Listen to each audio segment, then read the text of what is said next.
Danny, a 62-year-old male patient, is diagnosed with oropharyngeal dysphagia after undergoing radiation therapy for hypopharyngeal carcinoma. Danny was diagnosed with stage 2 hypopharyngeal cancer. He received radiation therapy only, with no surgical intervention. He completed treatment 6 months ago. Since then, he has reported progressive difficulty swallowing, frequent coughing during meals, and significant weight loss. Difficulty swallowing both liquids and solids, sensation of food getting stuck in the throat, coughing and choking episodes, especially with liquids, presence of food residues in the mouth and throat after swallowing, fear of eating, reduced appetite, and avoidance of meals. Clinical bedside assessment and a video fluoroscopic swallow study, or VFSS, were performed. Key findings included reduced hyolaryngeal elevation and incomplete closure of the vocal folds during swallowing. There was also pharyngeal residue post-swallow and silent aspiration of thin liquids without a cough reflex.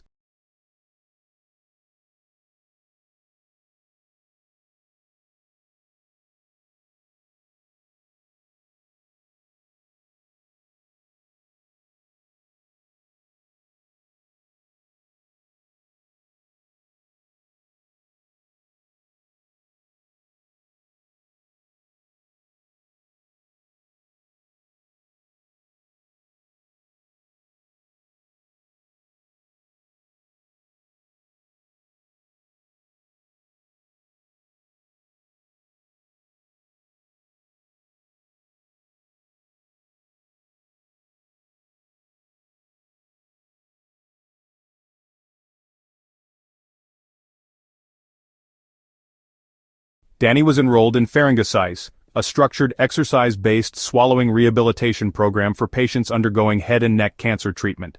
The program aims to preserve and improve swallowing muscle function, prevent disuse atrophy, and reduce long-term dependence on non-oral feeding.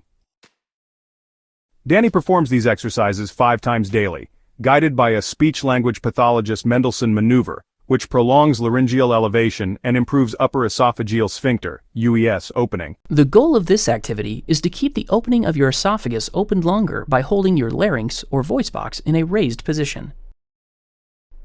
First, place your finger on your larynx. Swallow normally and feel your larynx rise up during the swallow. Then, on your next swallow, feel your larynx rise up and hold it at its highest point for 3 seconds. Release and repeat as instructed by your therapist. Keep your larynx in a raised position by squeezing the muscles of your throat and tongue.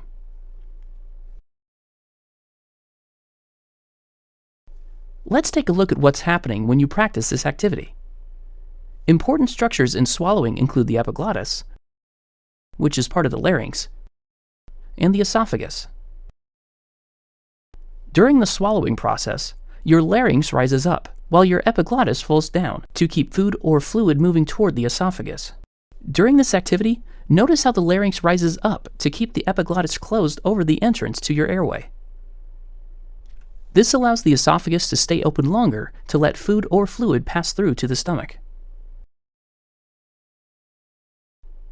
Practice this activity to improve your swallow and help facilitate the correct passage of food and fluid toward your stomach.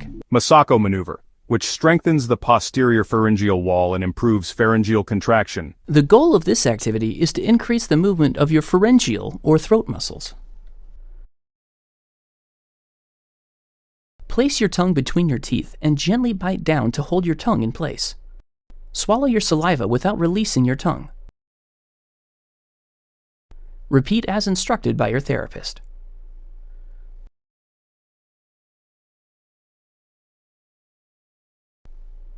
Let's take a look at what's happening when you practice this activity.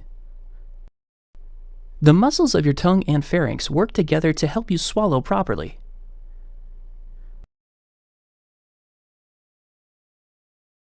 In this activity, you create more open space in your throat when you hold your tongue between your teeth. When you swallow, your pharyngeal muscles then perform larger movements to make up for the extra open space. Practice this activity, swallowing only your saliva, to increase the movement of your pharyngeal muscles. Shaker exercise, which enhances anterior neck strength and UES opening. A 2-part exercise that will strengthen the muscles that help open the entrance of your esophagus when swallowing. Part 1.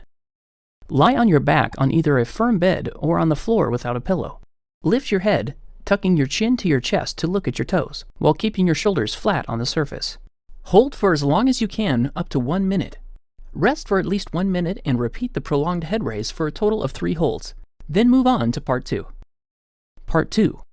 Lie on your back on either a firm bed or on the floor without a pillow. Lift your head, tucking your chin to your chest to look at your toes, while keeping your shoulders flat on the surface. Hold briefly, then lower your head, and repeat for 30 repetitions. Rest for at least 1 minute and repeat the 30 head raises for a total of 3 times. In addition to rehabilitative exercises, Danny was trained to use these strategies during meals: double swallow after each bite, breath hold and voluntary cough after swallowing, slow pace eating with conscious attention to each swallow, and maintaining an upright posture for 30 minutes post-meal. These strategies reduce aspiration risk and improve bolus clearance. Temporary switch to soft, moist textures. Thickened liquids, nectar or honey consistency, reduce aspiration. High-calorie, high-protein supplements as needed. Regular follow-up with a clinical dietitian to ensure adequate nutritional intake. Weekly sessions with a speech-language pathologist to track progress and adapt the program. Repeat VFSS after 6 to 8 weeks to assess improvements in swallow physiology. Coordination with ENT and nutrition teams. Through consistent participation in Paryngocise, Danny is showing significant signs of improvement in laryngeal elevation and residue clearance. His confidence in eating is gradually returning and his weight is stabilizing. Paryngocise provides a structured, evidence-based framework for dysphagia rehabilitation in head and neck cancer patients.